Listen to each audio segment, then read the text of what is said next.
Дети наши немножко обделены, и решила придумать им какую-то игрушку. Вот с этого все началось. Думала целый год.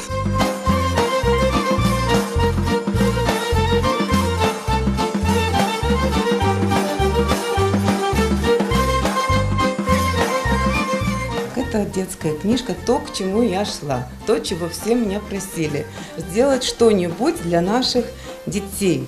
Все, что есть, это все надо положить, поставить, повесить и не трожь. Даже те же самые красивые куклы в национальных костюмах поставим на полочку, не трожь.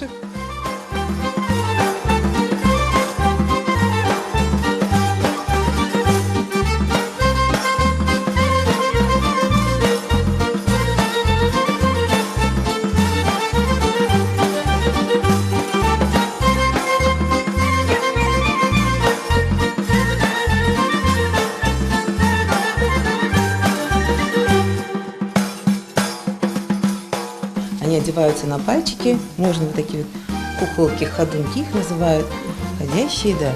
Вот она открывает, гости приглашает.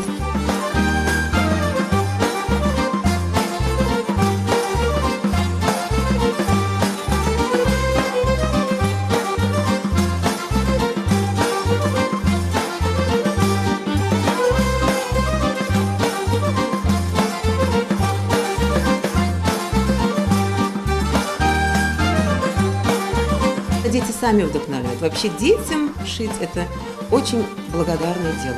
Они самые благодарные клиенты.